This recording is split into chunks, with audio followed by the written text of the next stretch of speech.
ایک مصروف شہر میں جو اپنی پر رونق مارکیٹوں اور کاروباری روح کے لیے جانا جاتا تھا، ایک عاجز انسان رحیل رہتا تھا۔ چند کپڑے کے رولز سے شروع کرتے ہوئے رحیل نے مارکیٹ کے کونے میں ایک چھوٹا سا سٹال لگا لیا۔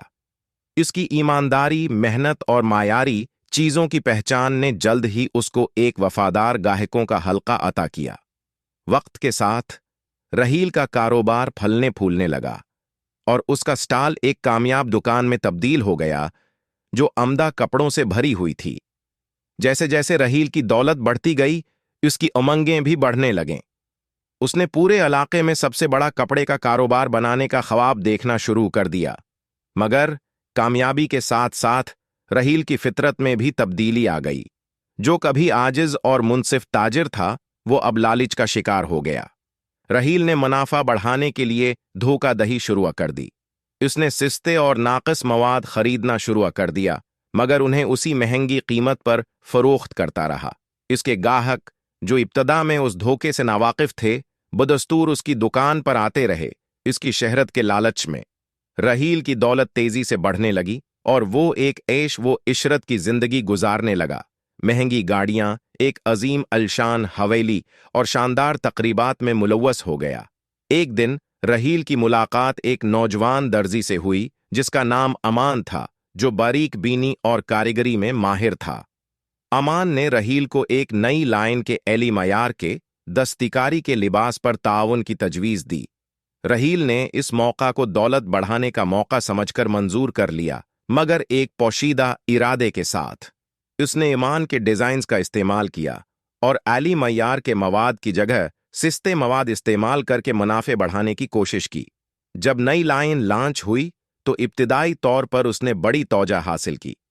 لباس خوبصورت اور عمدہ نظر آتے تھے، مگر جلد ہی گاہکوں نے ناقص معیار کو محسوس کر لیا۔ سیون کھلنے لگے، رنگ پھیکے پڑنے لگے اور کپڑے آسانی سے پھٹنے لگے۔ جو گاہک پہلے اس کی تعریف کرتے تھے، انہوں نے دھوکہ محسوس کیا اور اس کی دکان سے منہ موڑ لیا۔ امان، جو اپنے کام پر فخر کرتا تھا، دھوکہ دہی سے دل شکستہ ہو گیا۔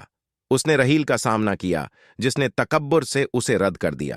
دھوکہ دہی سے دل برداشتہ امان نے شراکت داری چھوڑ دی اور اپنی ایک چھوٹی سی دکان کھول لی، اس عزم کے ساتھ کہ وہ ان اقدار کی پاسداری کرے گا جو رحیل نے ترک کر دی تھیں۔ رحیل کی دھوکہ دہی کی خبر جلد ہی مارکیٹ میں پھیل گئی۔ اس کی شہرت داغدار ہو گئی اور اس کا کاروبار گرنے لگا۔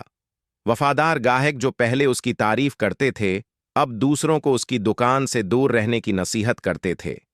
رحیل کی دولت گھٹنے لگی اور ناراض گاہکوں کے مقدمے اس پر دھیرے دھیرے بڑھنے لگے اور اس کی شاندار زندگی ناقابل برقرار ہو گئی۔ اپنے کاروبار کو بچانے کے لیے رحیل نے بڑے قرضے لینے شروع کر دیے، مگر اب بہت دیر ہو چکی تھی۔ مارکیٹ نے اس کے خلاف ہو گئی تھی اور اس کی دکان، جو کبھی مارکیٹ کا زیور تھی، اب خالی پڑی تھی۔ قرض دہندگان آنے لگے اور رحیل کو اپنے قرض چکانے کے لیے اپنی حویلی، گاڑیاں اور باقی اثاثے بیچنے پڑے۔ آخر کار رحیل دوبارہ وہیں آ گیا جہاں سے اس نے شروع کیا تھا، مگر ایک اہم فرق کے ساتھ۔ وہ اکیلا تھا۔ جو دوست اس کی دولت کی وجہ سے اس کے ساتھ تھے، سب نے اس کا ساتھ چھوڑ دیا۔ مارکیٹ، جو کبھی اس کا علاقہ تھا، اب اسے دھتکار رہی تھی۔ ادھر امان کی دکان ترقی کر رہی تھی۔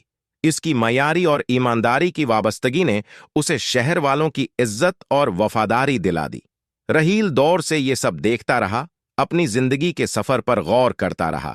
اسے احساس ہوا کہ اس کی تباہی بدقسمتی کی وجہ سے نہیں، بلکہ اس کے اپنے لالچی فیصلوں کی وجہ سے ہوئی ہے۔ عاجزی اور ندامت کے ساتھ رحیل نے امان سے معافی مانگی۔ امان، جس نے رحیل کی معافی میں اخلاص دیکھا، نے اسے دوسرا موقع دینے کا فیصلہ کیا۔